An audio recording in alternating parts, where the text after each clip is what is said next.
So it's May 27th, 2025 today, and I'm still working on the Eddie Van Halen inspired guitar project that I've been working on since like June of 2024.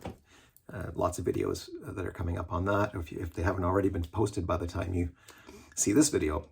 As some of you will know, that project was inspired by a pickup, in particular by an asymmetric coiled humbucker discussed by Jim Gaustad. Now, Jim is now becoming somewhat famous for being a Van Halen tone chaser. During the COVID pandemic, he did 4 videos, well, a number of other ones as well, supporting videos, but 4 main videos, one for each of the first 4 Van Halen albums. And what he did was he tried to nail down the tone for each of the songs on each of the albums, the amplifiers, the guitars, the pickups used in the guitars, etc., the recording equipment.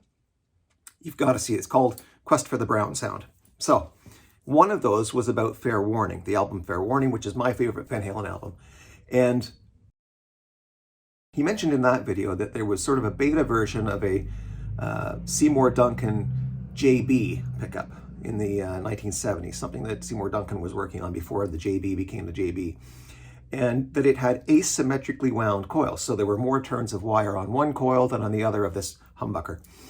And so what Jim does, he has like a box of like 40 pickups that he's collected over the years, and he puts them in and out of guitars, trying to find which of them might have been the one used in Eddie Van Halen's guitar to record a certain track or what have you. And he comes across this asymmetrically wound humbucker, this sort of beta version of the JB, and he thinks in this video, he says, that he's found the pickup. This is what Eddie might have used for Fair Warning, an asymmetrically wound pickup. Well, that intrigued me right away. I went down a big rabbit hole on all that, spoke with Jim on YouTube, got the specs, and I'll leave that to another video. But the point is, Jim and I have started talking back and forth with one another increasingly so, over the last little while, and he became a Facebook friend of mine, etc. And about 2 weeks ago, he said to me, for reasons that he couldn't yet tell me because the project hadn't yet been released, there's a Tonex that put out the Brown Sound 78, 79 modules, I guess you call them, for their Tonex box or for our software online. And Tonex had hired Jim, or asked Jim, to come up with what turned out to be 50 key sounds from the first 2 Van Halen albums. And this is just the beginning. Tonex is going to be doing, as I understand it, the Women and Children First, the Fair Warning, Diver Down, and 1984. Whether they go beyond that, I don't know. Anyway, the point is, Jim's currently working on the sounds of those albums, nailing them down, chasing the tones. And he wrote to me 2 weeks ago, and he said, I'm working on this project. Basically, he was talking about Women and Children First and Fair Warning, but also a couple of the later albums, but mostly those 2. And he says, I've tried the JB, I've tried the EVH, I think it's called the Wolfgang pickup. They both have similar readings. They're 13, 14K in terms of resistance, but there's just something not quite right about the EQ of those pickups. He doesn't think that a pickup like those is the one that Eddie Van Halen used on that 3rd or 4th album. So he says the closest he's managed to get was a Super Distortion, a DiMarzio Super Distortion, with the ceramic magnet removed and an A5 magnet used instead, rough, short A5 magnet. Now there's a lore about this, that Eddie Van Halen, there's actually photos of Eddie Van Halen with a Super Distortion in his Frankenstein. In fact, there's a number of them. So Jim did the same thing with his authentic 1977 Super Distortion, DiMarzio Super Distortion, and he's saying that he thinks this is the secret sauce. This is the sound that got you those tones on Fair Warning. So now he's shying away from the idea that it was the asymmetric coil. He's thinking more now it might be the Super Distortion with an A5 magnet in it. So what happened was, back in 1979, somewhere in there, Eddie was giving an interview, and he said that he had taken a Super Distortion, pulled the ceramic magnet out, put an A5 magnet in. Yeah, I like a clean sound, but with sustain. So what I did is I took the DiMarzio pickup, and they have real big magnets. Mm-hmm. That's how they get their power, Did is I took the DiMarzio pickup and put the PAF magnet in it. Now, there's also a lore out there that what happened was that that Eddie took his Super Distortion with the A5, handed it over to Seymour Duncan and said, can you port this into basically a PAF, a black PAF? And I'll explain why that might have been necessary, but it's thought that that's where that Frankenstein pickup might come from. At least that's where Jim's heart's going, where his ears are taking him. And so he says to me, can you do the same thing for me? Can you take my Super Distortion with the A5 magnet in it and port it into a black PAF? And I said, sure. So a couple of weeks ago, he put it in the mail. It took about a week to get to me. I've only had it for 5 days now. It came to me last Thursday. I'm talking to you on a Tuesday. And I immediately got to taking it apart. Jim gave me full authority to just go nuts. So you'll see this in the upcoming video sequences. But the idea, I just wanted to get across the idea, which is that that black pickup you see in the Frankenstein circa 1980, 81, 82 is actually a Super Distortion that's been ported into a Gibson PAF style, pickup housing, and etc. So what makes a Super Distortion, and how does it differ from a Gibson PAF style pickup? Those differences are important because in porting from a Super Distortion over to a PAF, there are changes that would have to be made. And if that's what we ended up with, if that's what Eddie ended up with, something that was modified from a Super Distortion, we have to take those changes into account. So let's start by investigating what was a Super Distortion pickup, or what is a Super Distortion pickup, what makes it a Super Distortion. Well, I started by looking online for some evidence of what makes a Super Distortion. In terms of the winds, it's symmetrically wound, so the coils of a Super Distortion are the same number of turns on each. At least that's what appears to be the case when you look online. And if you look really closely, you can, deeply anyway, you can find the odd photograph, etc., of a Super Distortion under the hood. Basically, if you take the bobbin off of the base plate, you can have a look underneath. And what you'd find is, oddly, you'd see the 6 slugs and the 6 screws. Well, actually in a Super Distortion, they're all screws. All right, they're hex screws. So you get 12 hex screws, 6 on each bobbin. But the weird thing about a Super Distortion is I saw these 3 extra slugs on the back side, not on the front. This is in the photograph that I saw. And there's an extra slug between the A and the D. There's an extra slug between the D and the G, and there's an extra slug between the G and the B. Now, you couldn't have any extra slugs in between the E and the A, or between the B and the E, because that's where the screws go in to hold the pickup together. So there's 3 extra slugs on both bobbins. I thought, what's that all about? So I went and looked for a patent. And I found the patent. In the Canadian Patent Registry, you can look up the Super Distortion. And what those slugs are they're 3 extra ferromagnetic slugs. Basically the same as the slugs that you'd find in a PAF, only a little bit shorter because they don't extend beyond the bottom of the bobbins. And they don't extend all the way to the top. So imagine a regular bobbin, but you've drilled 3 extra holes in each bobbin in those locations I talked about, large enough to put an extra part of a slug in. Okay, so a reduced length slug into each of the 3 there and each of the 3 there, 3 on each bobbin. Well, why would they do that? What's the special thing with that? It's not connected electrically. That's not the thing. What it is that when you add more ferromagnetic material to a pickup, you are actually increasing its inductance. So you may have heard that, for example, electricity wants to find the easiest path to ground. So, if you have a ground wire and then the electricity wants to take that ground wire and go straight down rather than go through some circuitry, let's say. And the same thing happens with magnetism. So if there is air does not, it's not very permeable. Okay, it's almost impermeable for magnetic fields. But things like iron, the electrical fields just want to travel right down them. So if you've got a field like this and you approach it with iron, the iron kind of acts like a straw or an antenna that draws the magnetic fields through it, much as electricity would be drawing down a ground wire to ground. And so it changes the shape, in a sense, temporarily, of the magnetic field so that it'll draw through that iron slug, let's say. And so what's happening here is you've got 3 slugs, extra slugs in each bobbin. you're increasing the ability of the pickup to draw the magnetic fields through it, and that is going to make the pickup do something similar to adding more winds of copper. It's going to make it higher output. It's also going to make it darker, right? Because when inductance is higher, the resonant peak of a pickup is lower. In other words, the emphasis will be on lower frequency notes than on the higher frequency notes. And that's why, for example, if you take like a Fender Telecaster pickup, it might sound really bright and spiky, whereas if you take, for example, a Super Distortion or even just a regular PAF, it's going to be less bright because it has more inductance. It's drawing in more of the magnetic field. That's making it sound darker because the resonant peak is going, instead of being in, say, the 4K range, it's down in the 2.5K range.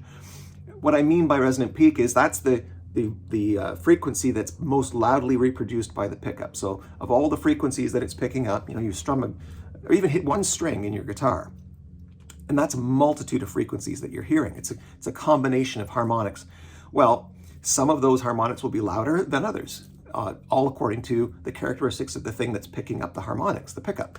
And the pickup's resonant peak is the particular frequency that's most loudly picked up by the pickup. Okay, so higher inductance, lower resonant peak, warmer, darker sound. So if you put 3 extra slugs into each of your 2 bobbins of a humbucker and increase the inductance that way, you're also making it darker and louder, okay? So apparently, there's a neat story behind this. So Larry DiMarzio, when he was first making pickups, had to use whatever parts were available. And he, at one point, had to use nails. He'd put nails under the bobbins to balance them. They were just something to use to balance the bobbins. Well, I gather that from that experience, he heard a different sound and then patented the idea of inserting this extra ferromagnetic material in the bottom of the bobbins so that you can increase the inductance without increasing the number of turns of copper. That's because that's the main way you do it, is you increase the number of turns of copper on each bobbin. Now, one other difference between a Super Distortion and a regular PAF is that the Super Distortion used a brass baseplate, not a nickel-silver baseplate, which is what's used in the Gibsons. Now, I won't claim to be an expert in electromagnetism, but when you use a brass baseplate, there is basically a field that is set up that fights the field within the pickup, and it causes a change in the tone. Let's just leave it at that. Changes the tone of the pickup, changes what it's picking up. And so if you were to take a baseplate that's made out of brass away and put on a nickel-silver baseplate, there would be a small change in the sound of the pickup.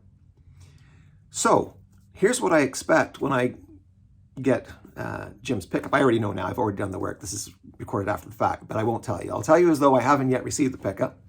What I expected to see when it arrived was a humbucker with a brass baseplate, no ceramic magnet, instead an A5 magnet, and then 3 of those slugs in each of the 2 bobbins. And so let's go ahead and see the video of me pulling this apart and see what we found. And then we'll know what it is that, in all likelihood, happened with Eddie Van Halen's Super Distortion. All right? And after pulling it apart, I'll make a reproduction, basically, of the Super Distortion that makes whatever changes we need to make so that we've basically followed the process that was followed by Eddie Van Halen in taking his Super Distortion and ultimately converting it into a PAF-style pickup. That's the project. When I've got it done, I'm going to send it to Jim. He'll be able to compare and contrast the 2 pickups. His ears are going to be definitely better than mine, based on his probably 40 or 50 years of tone-chasing Van Halen. He just knows what he's looking for. So let's have a look at Jim's pickup. We'll pull it apart, and we'll see why Jim might be hearing what he's hearing. And then we'll try and reproduce that by making a PAF. All right, so Jim's Super Distortion pickup has arrived through the U.S. Postal Service and Canadian Postal Service. It took about a week, but we got it just before the possible Canadian postal strike. Jim's pickup, as I understand it, is a 1970s era DiMarzio Super Distortion. I'll just get a close-up on it here for you. Okay. And it's got the hex nuts in the 12 pole positions. It's got a brass base plate, not nickel silver. If you look closely, you can see it's the kind that just says DiMarzio Pickups made in the USA. Some of them didn't say made in the USA, so this is second generation, but still in the 70s. Standard screws, not Phillips. Cream bobbins, double creams, which DiMarzio trademarked, I believe. Well, of course, it's wound with cloth tape. It's got a 2-lead cable here. So there's a white, a black, and a ground. And the black and the ground are together. So it's the standard style of lead, quite short. It's about a 7 or 8 inch lead. Let's get some measurements done on this thing before we do any opening up. Jim's given me permission to open it up and have a look on the inside. All right, so we've got a height from base to the top of the bobbin of 0.674 inches. We've got a, I'm not going to measure the bobbin with this sharp device at the top of the bobbin because it's too close to the wires. We've got, I believe this is what we would consider short legs, but we'll double check the height of the legs. And we've got a 0.281, I'd say more like from the bottom of it, from the bottom of the leg to the top of the base plate, it's about 3.19 inches. The feet, 0.509 inches wide. The base plate itself is 0.044 inches thick.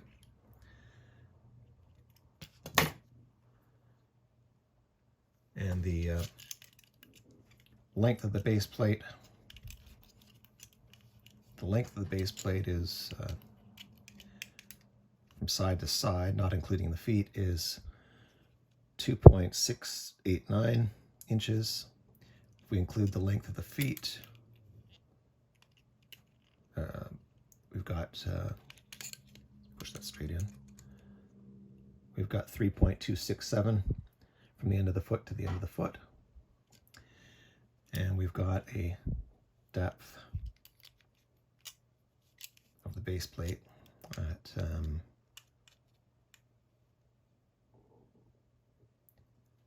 1.456 inches.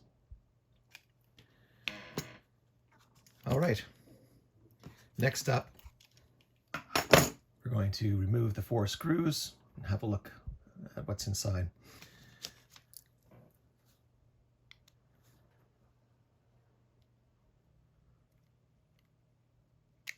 It looks as though Jim may have potted this after doing what he did to it. Jim said that he took the ceramic magnet out, which was, ceramic magnet is the kind of magnet that normally would be found in a Super Distortion. They are a taller magnet than the usual Alnico 5 you would find in like a PAF. Probably double, although I haven't seen one yet personally, so I'm just going by photos. They're at least double the height of a standard bar magnet, Alnico 5 bar magnet. And what Jim's done is put well, he tells me he's put an Alnico 5 magnet into this body to replace the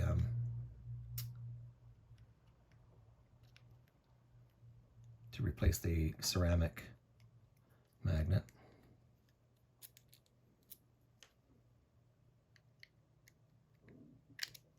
You can see the wax. That's just from a light potting that Jim, I believe, has done. You wouldn't expect wax like that if these screws were added after the potting, so I could be wrong, but I think that's a potting done after the fact. Okay, so we've got our 4 screws out. For the heck of it, we'll measure the screws as well. I don't think this kind of measuring has been done on the YouTube before, so it's worth having this stuff around for posterity. The screw height is 0.543 inches. The screw head, 0.157 inches. And the height of the screw head is, best I can tell, 0.061 inches. All right. So we've got our pickup here. I'm going to gently, now there's the soldering point for the lead. So the lead's going through the hole here, comes across, lays on the base plate, on the other side of the base plate, and then is soldered to here to ground the base plate. The ground lead is attached there. I'm not sure if this is going to come apart easily or with a little difficulty because the wax potting probably has it sticking. Okay, I'm going to remove just the tape so we can see what we've got going first.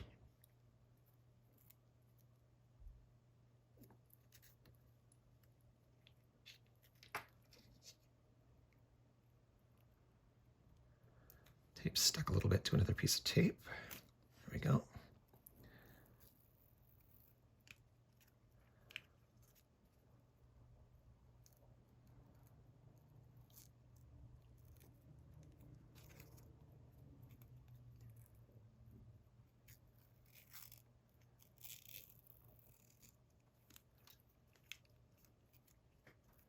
I believe this is just the standard acetate. Was it acetate? But I think they would call it cloth tape.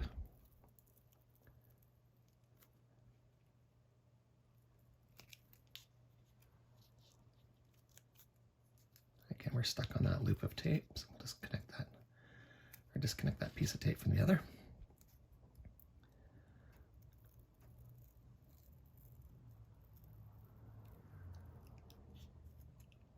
Okay.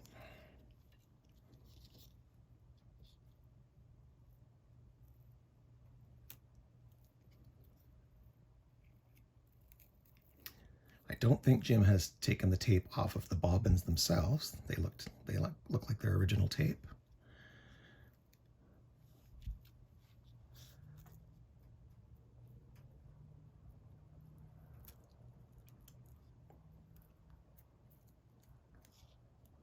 Okay, and then that's just the wires. So the tape was the only thing holding it in, so that's okay. We'll just gently expose the inners here. So what have we got? We've got what are now, I can see clearly, wood spacers. And these look to be pretty standard size wood spacers, 3 of them.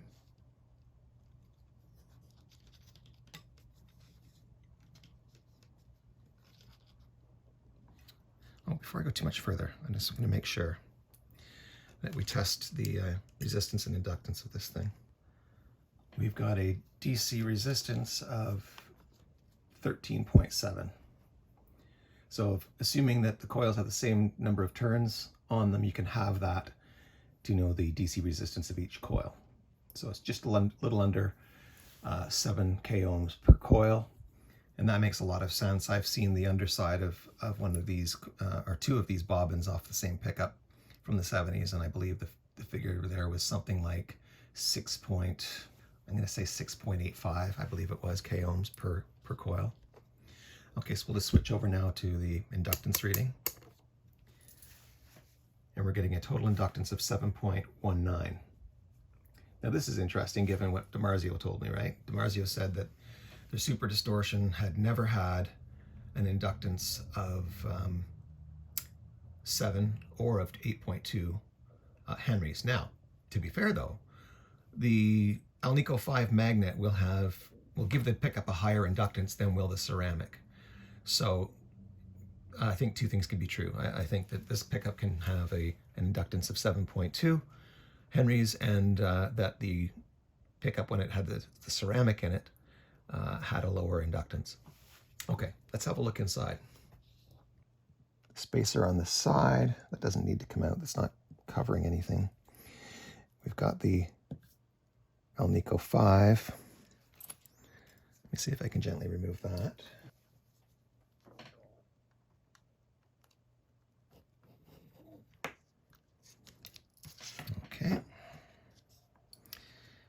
not seeing any additional metal added to the bobbin.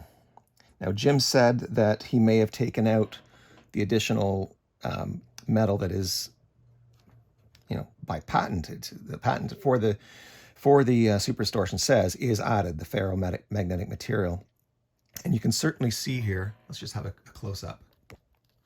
You can certainly see here on both bobbins that additional holes were drilled between the A and the D string, between the D and the G string, and between the G and the B string, but there are no slugs or metal of any kind in those holes, at least not anymore. And Jim commented that he thinks he may have taken them out. All right, so let's measure the holes into which the metal slugs would originally have gone when the pickup was new.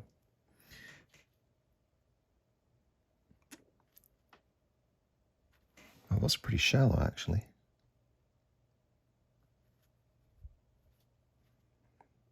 Oh, I know why. Because there's wax in them.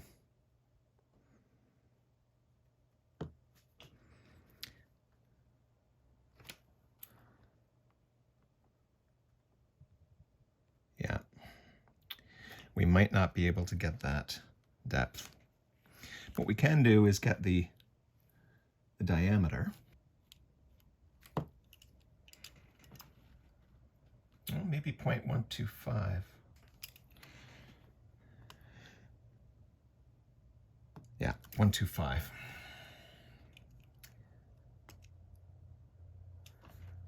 Which is 1/8 of an inch. We also should take a measure of the height of the slugs.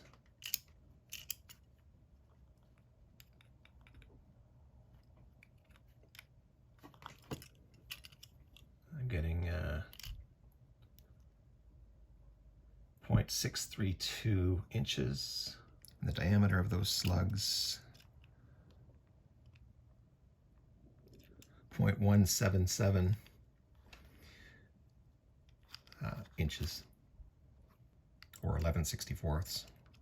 So what we've effectively got in Jim's pickup is a straightforward humbucker with none of the ferromagnetic material added, or at least with all of it removed by Jim, if that's what he remembers rightly doing.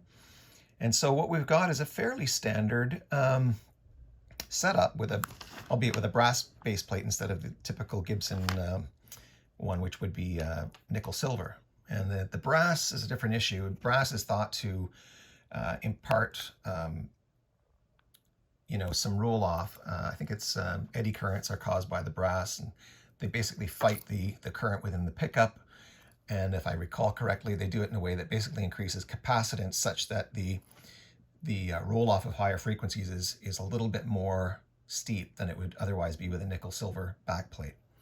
So I think we've got what we need here. I'll just measure the height of the coil absent the base plate to make sure there's nothing strange going on there. And that's a 0.38 inch or 9.7 millimeter height from top to bottom of the bobbin. I'm not going to touch the inners, but I'm going to line up with my eyes and say that that's going to be the standard 1/4 inch, I believe. Yeah, so there's a 1/4 inch. Yeah, I don't think there's anything special about the bobbins. They're more or less the same as a Gibson. All right, so Jim has given me authority and instruction. Actually, he wants to know the resistance of each individual bobbin coil, and that's because in other videos he's talked about the possibility that Eddie Van Halen was using unbalanced coils. In other words, more turns on one coil than on the other, more turns of wire. So the only way to know that really is to measure the DC resistance of each bobbin independently. If they're more or less the same, then we know that there's probably the same number of, or at least approximately the same number of turns of wire on each bobbin. If they're out, if the DC resistance of the two is out, then we can pretty safely assume that one of the coils has more turns of wire than the other. So I've taken the insulation off. This is the two finish ends. They're both black in a DiMarzio. For some reason, they didn't use color coding for their wiring. but there was 1, 2, and then a third bundle of, you know, I wasn't sure at first whether that was shrink wrap or what, but no, it's just pickup tape. I'll show you. There we go. This is the piece of pickup tape that was shielding those two wire ends, which are tied together, because that's what you do with a humbucker. You take the finish ends of the two coils and you twist them together. So what we're going to do is first, I'm going to try and get this as straight as possible, not as twisty, because they've twisted the wires around one another, not just the ends.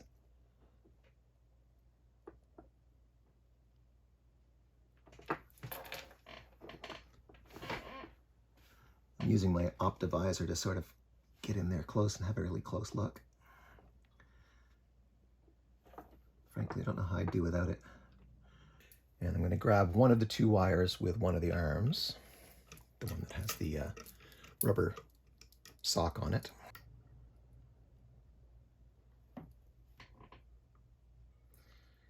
And then I'll grab the other wire with my plier here.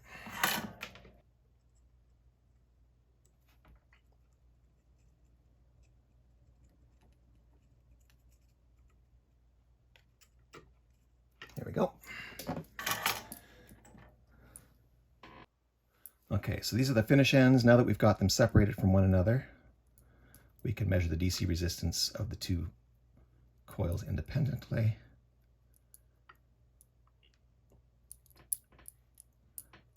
And we can do that by using the other end. So in other words, this is one end of a long wind of copper that ends here. And so we're going to get our multimeter out, switch to DC. We're already in DC resistance mode. Attach it to one of these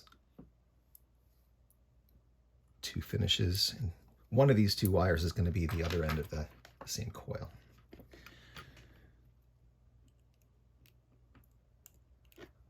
And there it is. So that's our, what would be the slug coil. And it's got a DC resistance of 6.72. And let's just try the other one.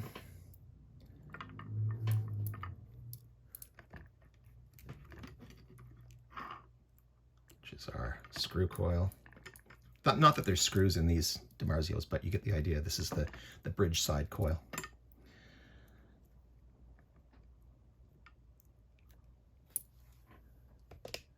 And there we've got a DC resistance of 6.71, 6.70, something like that.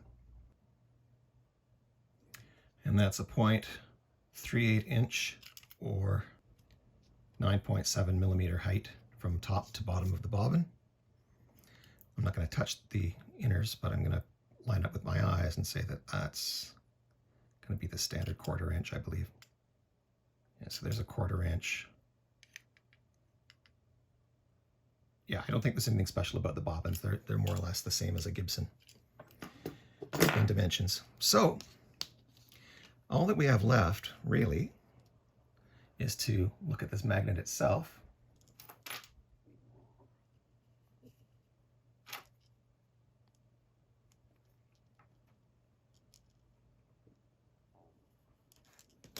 Our WA5 noted on this side. Now, I'm not sure if those lines are meant to mean south or north, but certainly, yeah. This is the north side here. This is the south. So the north side's been marked. And the Gauss, we can measure the Gauss of the magnet. There might be something special about that, so let's just double check. It could be slightly degaussed.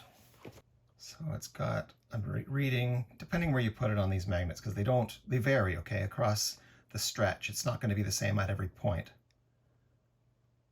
But we've got as high as, what, 732, 734.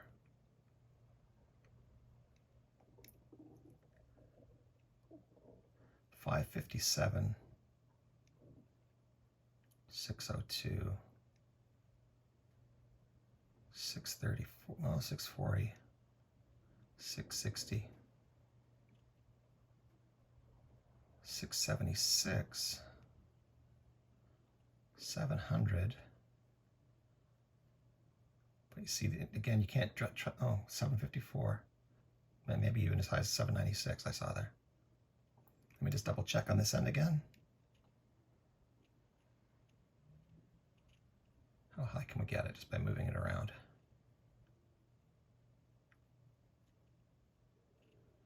It's not going up over 16, something like that on this side, which would be the high E side. So assuming that the south side is going to go toward the bridge, which would be the screw coil on a regular PAF, what we're looking at on the north side is actually the high E string side. And so that's in the 570s, low 600s. When we go to the B string, we're looking at 640, 625, 632. Go to the G string, we're looking at about 700, 691, 7 to low 700s. Go to the D string, get about the same, 725, high 600s. Go to the A string, 749, 720,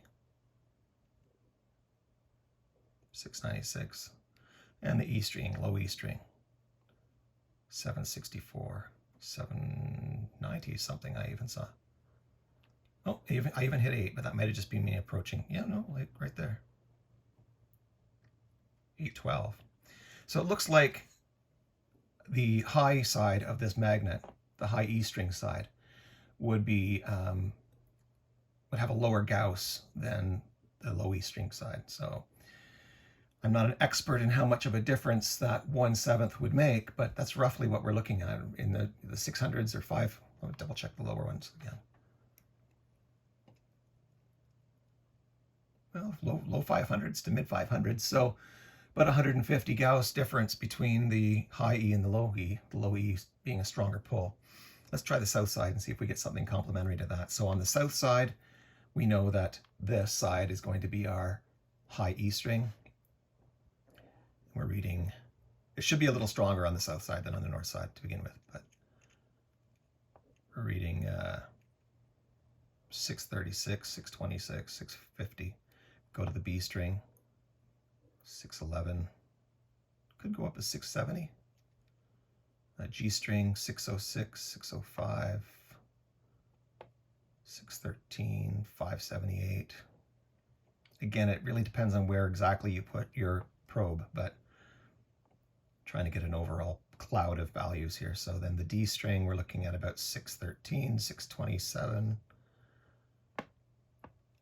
On the A, about 627, maybe as high as 670, 661, 663. And on the E, 703, 79. Okay. I think we can confirm that this magnet has a stronger pull on the low E side than on the high E side.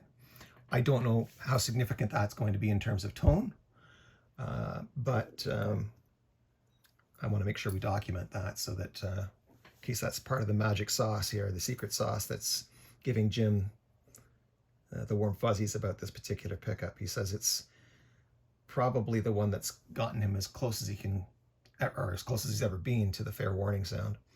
So, oh, I'll just make sure I take the dimensions of that magnet as well. So it's got a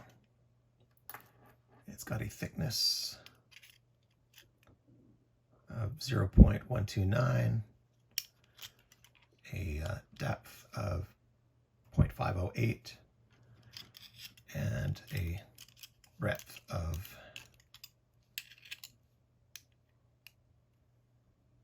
2.13, all in inches. Okay. One other observation is that these coils are wound pretty much to the limit of the bobbin. So I do not think that this would be wound with 44 AWG. I think this is, as everyone normally expects, been wound with the 43 AWG, sort of the mid-sized. I'm going to put the original tape on.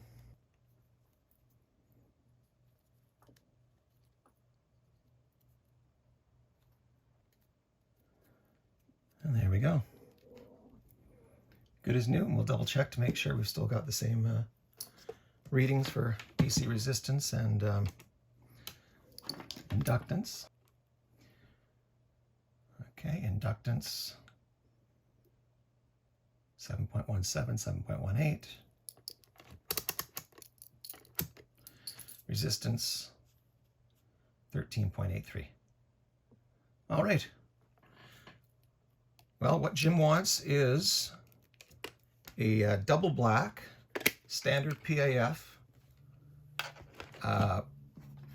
pickup that basically has the same sound as this altered Super Distortion. So instead of going with hex screws, we're going to be going for a row of screws and a row of slugs.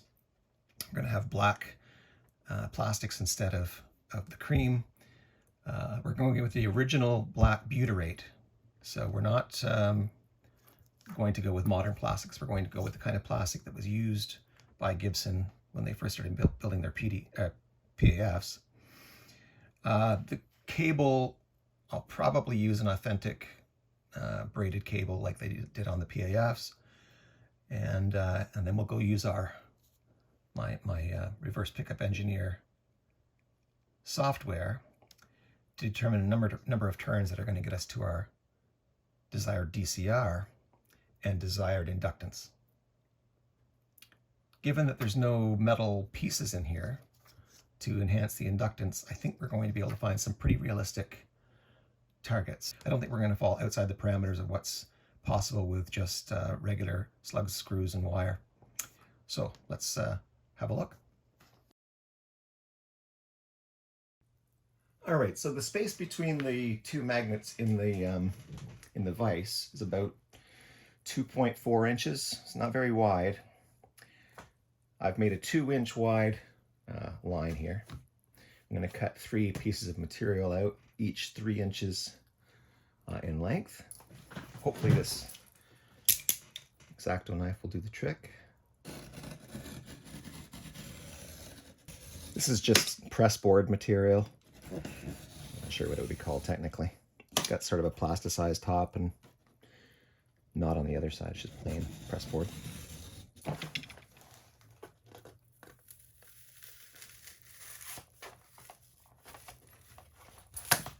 There we go. And we'll just do the same. We'll cut this into 3.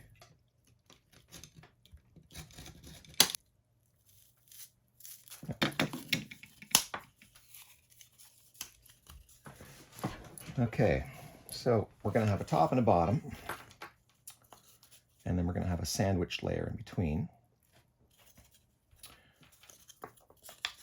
like so. And the sandwich layer is going to have a magnet-shaped cut in it, so the magnet can sit right in the piece. And we've got to put it on the right angle. So we're going to draw our angle. It's going to be 9 degrees.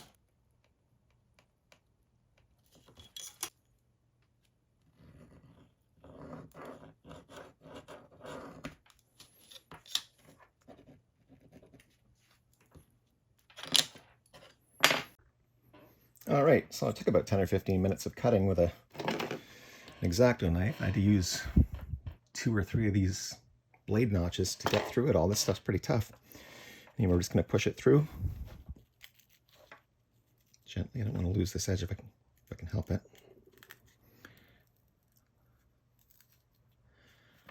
There we go. And if we're lucky, it's about the same height as the A5 too. So that's good. That's going nowhere. So if we can then attach, we'll put a bottom on it, we'll put a top on it, pin those together. I've got some plastic screws that might do the job. I'll drill holes. And then we'll magnetize the magnet within the rig here. All right, so I've drilled 3 holes right through the pieces. That's because those magnets are really, really strong. I'm not even sure, even though this material is really, really tough, I'm not even sure that the strength of the magnet won't pull this piece right out. So what I'm going to do to double up is I'm going to glue this piece to this piece so that right there, where it gets really thin, it'll have some support. Before I do that, I'm just going to put these plastic screws through provisionally. I bought these for, I don't know, it was 15 bucks, something like that. They're plastic, so they won't be pulled by the magnets, of course. I drilled a 5/32 sized hole for the screws. And I think we'll use some good old crazy glue. I don't want to put it where the magnet's going to be, so I'm going to draw on the next panel over so I can see where that magnet's going to be. We'll put our crazy glue elsewhere.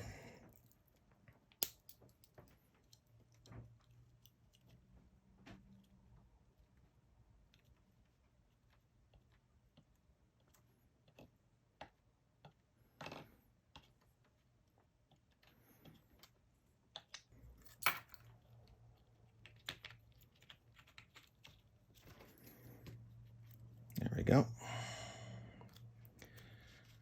Press that together. Try not to get any on me.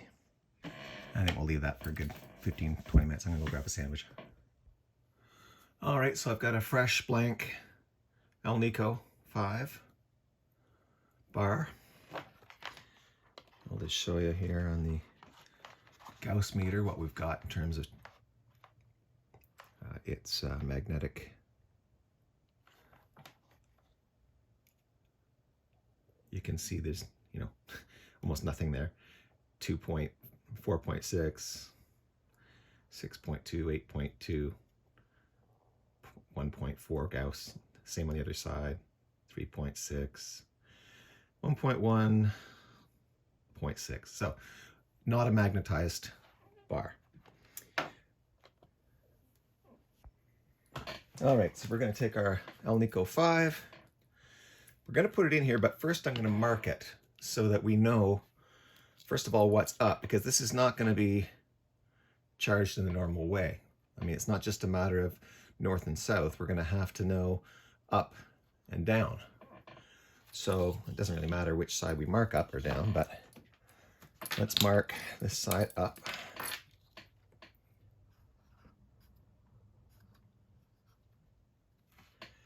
And we're going to call this the low E side, and this the high E side.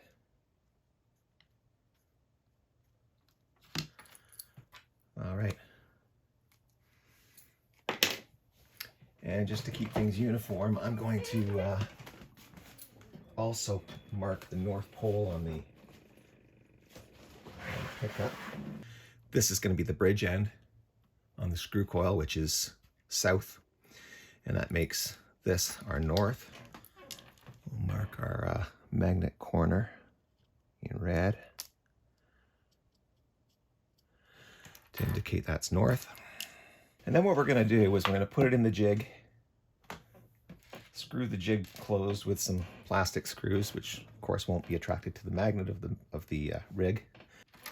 So at all times, we're going to make sure that the high E is the one furthest from the edge, like that.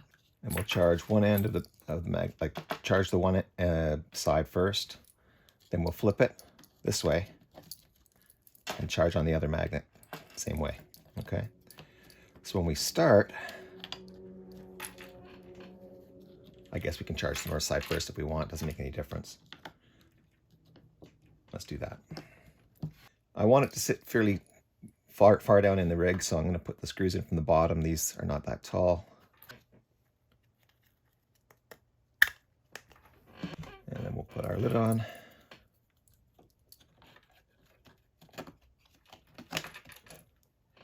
the reason there's a lid is because, well, if you played with these magnets enough, you'd know.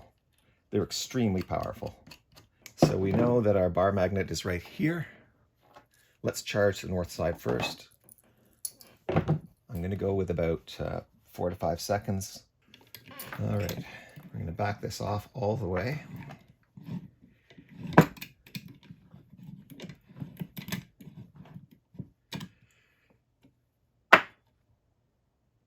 There we go. 1, 2, 3, 4. Let's see what we've got.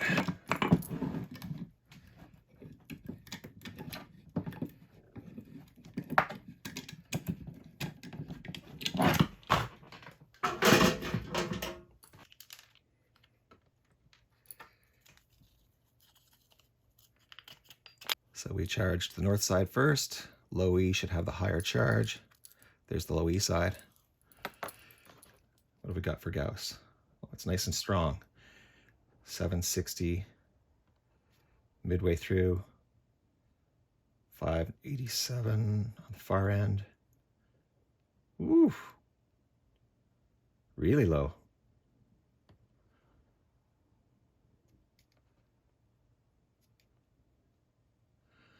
All right, I think it's safe to say we can leave it in longer than 4 seconds. But before we do that, let's magnetize for 4 seconds the other side. So we're going to flip. Low E is still the one close to the edge, but now we're going to go to the opposite magnet. 1, 2, 3, 4. Okay, on the low E side, we've got full charge. 736. I saw 800 in there somewhere. 780. In the mid area, we get low 600s. And on the high E side, we get really low. Maybe about 80, 90 Gauss, 90 Gauss.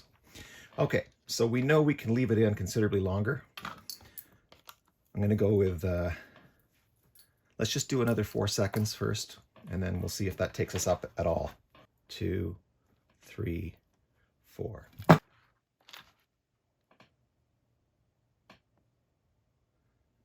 $758. Interesting. It dropped off a little bit. $650. Still low on the high E side. Okay, 1, 2, 3, 4. So we're at 836, 600 or 593. Now this side's coming up, 131. Let's just test the north side. 118, 126. Let's leave it in for double the exposure now. We'll put it in for 8 seconds. 1, 2, 3, 4. 1, 2, and 3, and 4. 820, well, 785, depending where we move it. 827. Over to the middle. 670, thereabouts on the other end. 38. 129. We'll just check the other side, which is the south side, even though we didn't charge that one yet. 160. South's always going to be more strong than the north. All right, so now we're going to try charging our south side for 8 seconds. 1 and a 2 and a 3 and a 4 and a 1 and a 2 and a 3 and a 4. Nice full charge. 737, 850, thereabouts. Depends on the angle, depends on so many things, but 685. The other end, 136. So it's coming up, but not that quickly. Let's go for you know what? Let's go for a 30-second exposure, and then see if that changes anything significantly. If it doesn't, that tells me that our angle is probably too steep. All right, so we had our low E north that we were charging.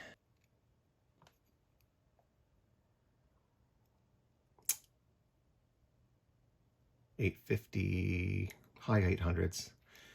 Middle, 649, 650. Low end, 160, 188, 192, 202, depending where I am. That's 127 at about the E, low E. At the B, 270 at a G, 540 something at the D, 700, the A, 750, and at the low E, about 900. Okay. All right. I'll do the other side and then we'll see where we're at. All right, we got our low E, south side right here. Gauss meter in the shot. On the low E side, 830, 922, low 900s. Between the D and the G, 650, maybe 774, depending where I hold it. Low E, 185, 181. Well, we got a couple options here. We can just let this thing sit for, let's say, I don't know, 5 minutes. I want to go for 5 minutes and see if that makes a difference. If it makes no difference, I'll be satisfied that our angle here is wrong. All right, it's been 5 minutes, charging the north side. 820.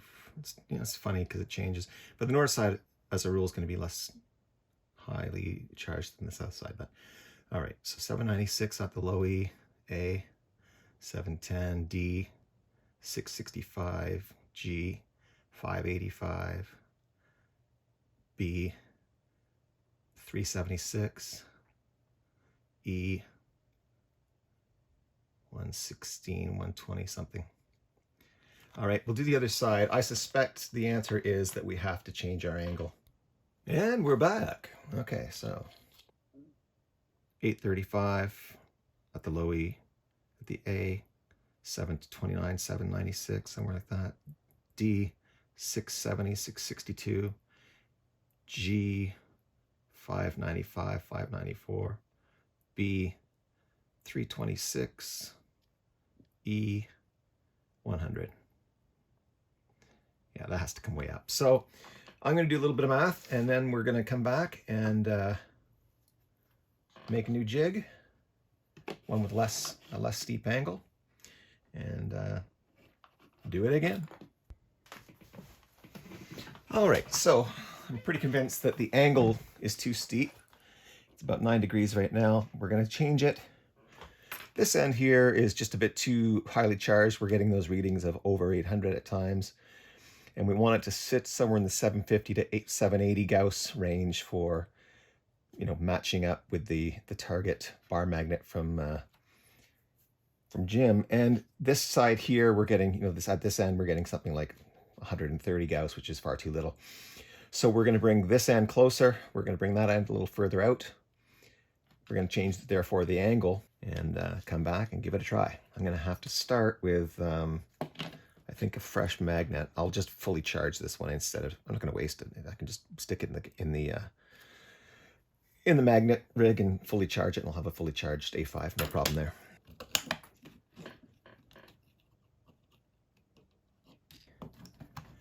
$1,001, $1,002, $1,003, $1,004, $1,005, $1,006, $1,007, $1,008, $1,009, $1,010. And we're getting, on our low E side,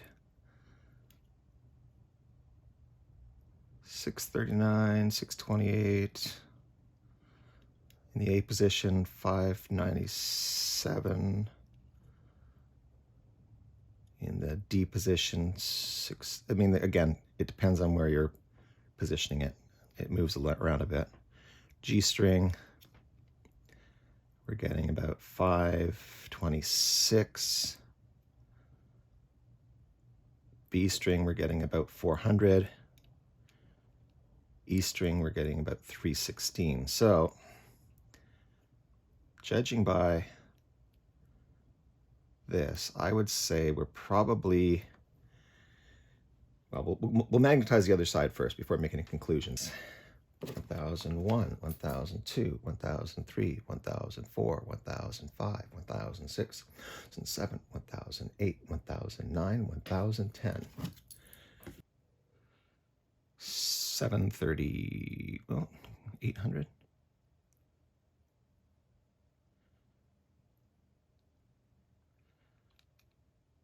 Oh, that's pretty.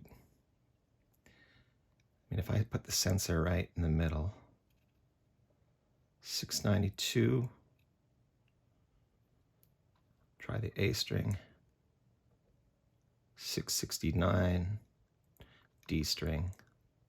635, G string. 611, B string. 509, E string. 424. So we're still low across the board. Before we assume that we need to get closer to the magnet, though, let's just increase our magnetization time. So we'll do 5 minutes each side. All right, so both sides have been charged for 5 minutes. Here's the low E side on the north pole. We get 674 to, well, depending where you put the probe, right? There's 706, 7, jeepers, I'm so close. 729, 740, that could be it actually. A, 626, D, 636, G, 605, B, 545, could be 615, depending how it gets, you see. But 427 on the high E end. We're still a bit low. Now, I'll check the other side too. This is the south side, low E.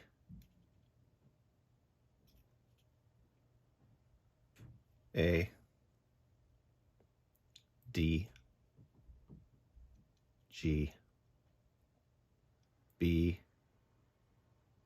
We're close. I mean, at B, we're at 544. A, just a bit low. Yeah, we're about 100 low there. Now, that said, I noticed that my jig, it might not be the calculation this time. My jig, this is the charging side, right? The side that I measured was this piece right here. That gives me the proper distance, but I don't know if you can see this at this distance or not, but the bottom, I would say, is hanging out about 0.5 millimeter. Now, when you consider that this is just, you know, this edge is supposed to be about 2 millimeters, and this is hanging out a bit, I think what we need to do is, before we change our calibration, we bring this edge level. So I'm going to take this and I'm going to put it on a file and bring it level, and then we'll recharge and see if that, I mean, 0.5 millimeter could mean, you know, 50 G. You just never know. So let's do that before we assume that the angle's wrong or anything like that. I've seen this over and over again. No matter what you're doing, it's putting guitars together. It's a matter of fractions of a millimeter, making a huge difference. And we'll go for, let's say a minute. Well, I'll do 5 minutes as an end, just like before. And we'll see where that ends up. We've done nothing other than shaving that flush, okay? And I'm gonna use my phone for the timer, so I'm gonna turn off the video. Well, I gave it 5 minutes each way, 5 minutes for each pole. Here's our low E, so we'll turn it this way. That's the way you would see it if you're looking down on your guitar, you know, like that. This is our south pole, the one that would face the bridge. And we've got a reading on the E position on the south pole, 719, 726. In the A position, roughly about 654. D position, about, well, it could be 7. They're fairly close around this part of the magnet. 660, and they're about, well, the G position, let's say about 640, B position 580 and E position 529. I mean, I don't know if anyone could dial that in any closer, but on this side, I see 558. That's the high E. That's almost perfect. And you don't want to go any higher on this side on the low E. I think we've got our magnet. Woo! That's coming to you, Jim. All right, so I'm using my proprietary reverse pickup engineer software to take the data we obtain from Jim's pickup and figure out how many turns of 43 AWG wire we need to turn onto a typical butyrate PAF bobbin to achieve the same inductance. So what we're looking for, this is the key right here to tone. It's the inductance. It'll give us a resonant peak of 2.33 kilohertz if we turn 6,717 turns of 43 AWG onto each of the two bobbins, assuming we're using a magnet with a 750 Gauss on the low E and a 550 Gauss on the high E, a nickel-silver baseplate plain enamel wire, and a bar magnet length of 58 millimeters. Well, let's see if reality matches expectation, and wind up a couple bobbins with 6717 and put the pickup together and see if we hit that target of 7.19 or something very close there too.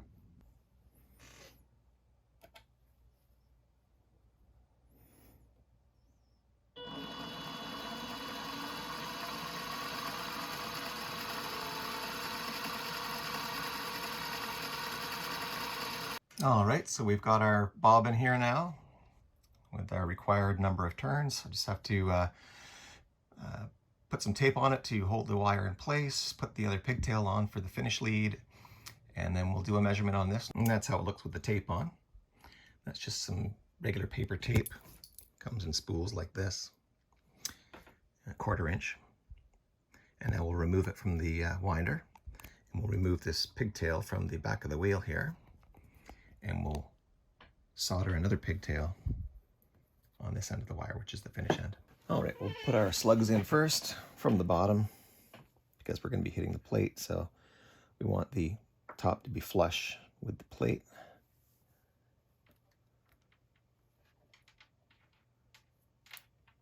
Actually, that one's going in pretty easily. I don't even have to use the press.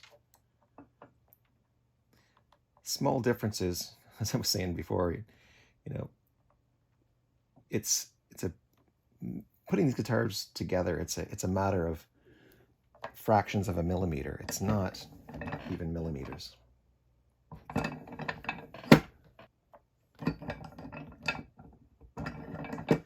All right, that's our slug coil, and this is our screw coil. Use 6 fillister screws to put the screws into this. Now I like to put the screws in before I wind it. It sort of breaks the holes in, which makes it a lot easier to do without, forcing. You don't necessarily have to use a drill to do it if you've pre-screwed these things in. These are to come up against the magnet, the bar magnet, underneath the bobbin, and then create a magnetic field around these screws. I'm just going to go screw these in. I've got a screwdriver in another room, and I'll come back. This is going to be the base plate. You can see 1, 2, 3, 4 screws. Those are the actual screws that are going to hold the bobbins in. These other 6 screws are for the screw holes rather, are for these screws to go through. But before we do that, I'm going to make sure that the screws can pass through these holes nice and easily. Because in my experience, they just are not made large enough to allow the screw to go through. So I use an awl.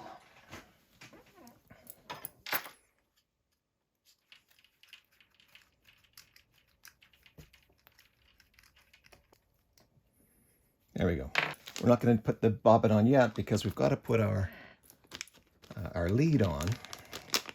We're going to get a length similar to what was used on the Super Distortion.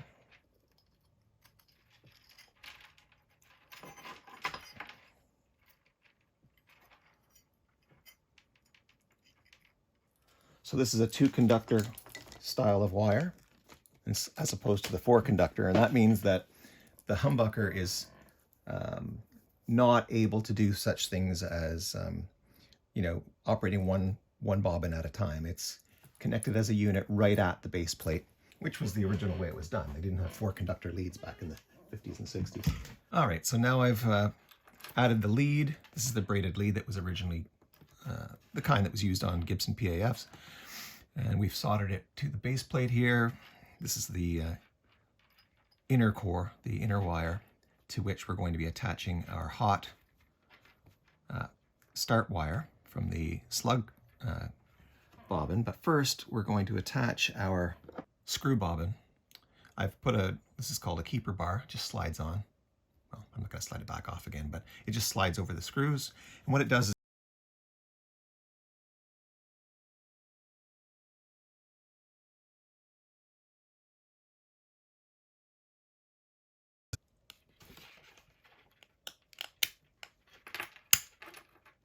so. And then we're going to add our magnet. So this is the asymmetric one that I made for Jim that hopefully pretty much mimics the freakish magnet, the wonderful freakish magnet that he has installed in his Super Distortion. So we know that the red's been marked, that's north. We know that in a humbucker we want the south end of the magnet to be under the screw coil, as so. And we want up to be up because this is asymmetric. So we've got that in. I think I've got it more or less centered. Yeah, okay. And so we'll come around to this side and we'll screw the bobbin into place because it's actually these little screws, these little brass screws that hold the bobbins in.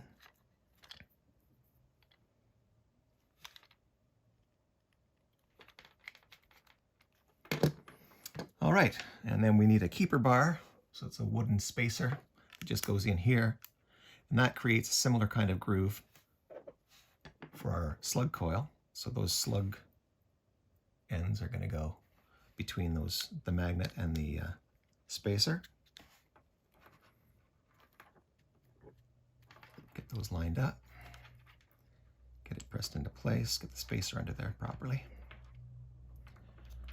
And then we can put the screws in the bottom of the slug coil. Now what we've got to do is the red from the slug, that's our start wire, and it's the one that's going to connect with the inner wire of the lead. The black on a Gibson black wire, the black lead, that's our start for the screw coil, and it's going to go in, or rather be attached to the back. It's going to get grounded to the base plate, and then the green wire and the white wire are going to be twisted together, and they're going to be the center point, I believe they call it, or basically the two ends. By being attached there, that's where we're going to have the humbucking action of the one coil pushing the noise off of the other. All right, so let's get to this soldering job. We'll start by soldering the black start wire from the screw coil to the back of the base plate. And then we're going to take our green and whites and lead them together.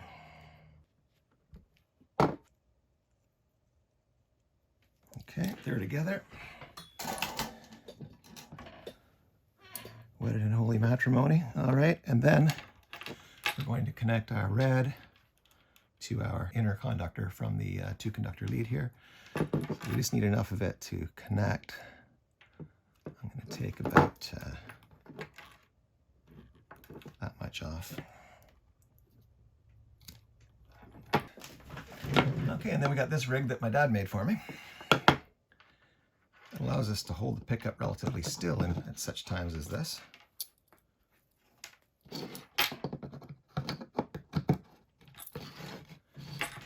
All right, So now we can get at these wires without too much fuss and bother because the pickup's relatively stable.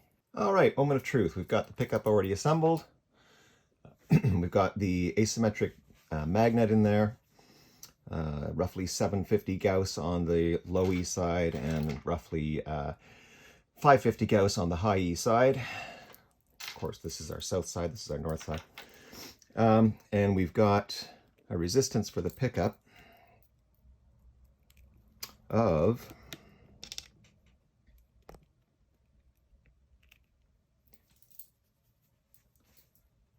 12.57. All right. Pretty close. Not as high as the Super Distortion, but there's a couple of reasons for that. We'll talk about that in a second. Let's check the inductance. Got an inductance of 7.29, 7.3. The target was 7.19. I call this a success. Now, you might wonder why we've got a lower resistance and yet a marginally higher inductance. And I think that's owing to the fact that on a Super Distortion, you don't have a nickel-silver base plate. You've got a brass base plate. It's not as magnetizable. It's not ferromagnetic. So this is.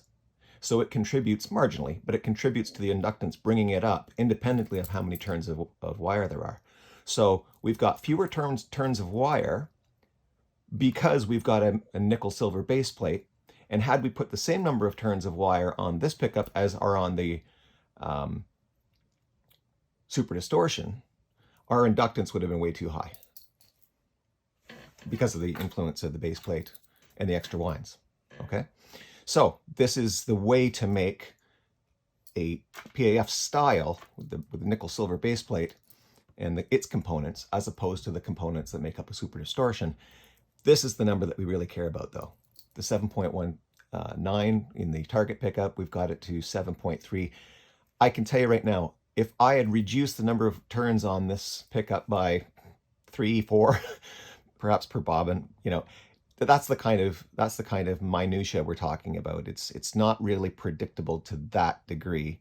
I suppose if I made 50 of these, I could, you know, take 1 turn off of each bobbin for each pickup I make. But even then, there's going to be individual differences from pickup to pickup. Just things like how you held the wire, how many turns, what the DC resistance. Those things all depend upon technique as much as they depend upon materials. So to get it regularly spot on, like 7.19, I don't think anyone could.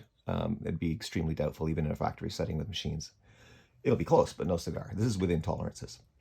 So I'm pretty happy with this. It's going to give Jim, I'm confident it's going to give him the same tone, just a titch less hot than the Super Distortion, of necessity, as I say. Okay, so we're going to pack this one up. Of course, we still got to name this pickup, and I'm thinking it needs to have a nod to the guy whose pickup it was derived from. So that's Jim Gaustad, and then there's also the fact that it's inspired by Jim's quest for the brown sound, you know, the Eddie Van Halen thing. And in particular, I think he's thinking this is the pickup, the Super Distortion with the A5 magnet, and I think he thinks that's the closest he's been able to come to the sound of the guitar in the recordings on the Fair Warning album. And I'm going to make one of these for myself, I think, as well, and just compare and contrast to the other one that he was working on, which was the asymmetric winds. Interestingly, whereas this one has an asymmetrically charged magnet, the other one that Jim was working on, thinking that it was perhaps the one used during the Fair Warning recordings, had asymmetric coils. And I'm not convinced that those two things don't have similar effects. There might very well be something that Jim's hearing in the asymmetry, whether it's magnetic, as in this case, or in turns in the other. The difference with magnetic, of course, is that with magnetic, you can have equal numbers of turns, which means perfect humbucking. Whereas when you have unequal coils, you sacrifice some of the humbucking. The greater the difference in the number of turns on the coils, the greater the amount of noise that doesn't get bucked. This will be a quieter pickup than the one I wound on Jim's spec for the asymmetric coils. So I think we're going to go with something that's G for Jim Gaustad, EV, or Fair Warning. GFW, GEV. I think I like GFW the year 80. I've already talked about the year with Jim. And then asymmetric. Why don't we do that? I can always change the name later. This will be Jim's. This is serial number 0000.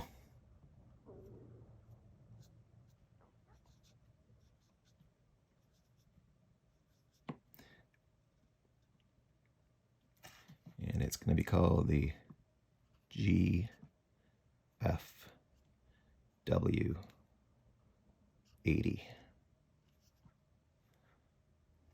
asymmetric.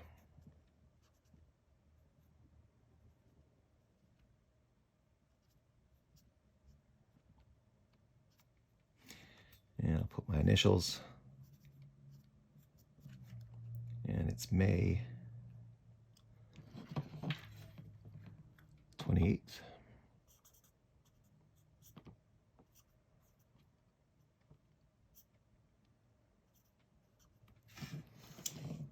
May 28th of 25. There we go. Off to you, Jim, down in Tennessee. Can't wait to hear it.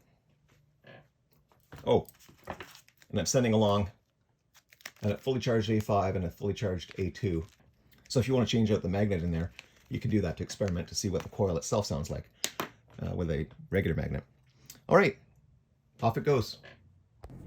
All right, so now you've seen it. You know, you've seen the DiMarzio Super Distortion, its guts. We've made a pickup for Jim that uses the same, you know, number of turns that get the same inductance, or more or less the same inductance as the Super Distortion. So it should have the same tone, roughly the same output based on the amount of copper I put on each bobbin.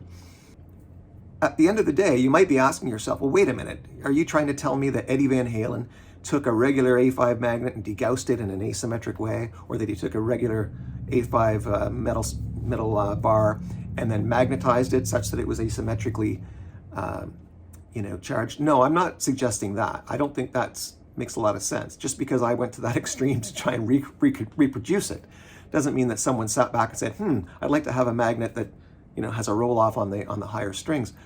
I think it's more likely the case that Eddie Van Halen, who had just tons of parts sitting around from every report I've ever heard, lots of pickups, necks, bodies, wire, everything, ultimately must have had tens, if not hundreds, of magnets available to him. And if you've got ears like Jim does, or like Eddie Van Halen does, you're constantly tone chasing, that magnet is going to be a major part of what you consider when you're putting one together. If you've got one pickup that has this magnet in it that for some reason sounds different than other pickups with different magnets, you might say, I'm going to take that magnet out, I'm going to stick it in this pickup and see what it sounds like. And you might say, whoa, I like this magnet, and make sure that you use it in the pickups that you're using.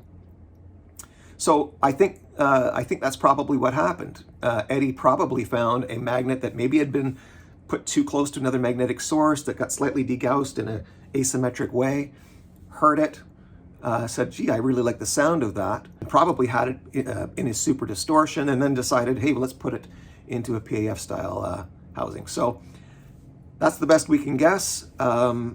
Jim certainly thinks that the Super Distortion with the A5 is hitting the mark for the third or fourth albums.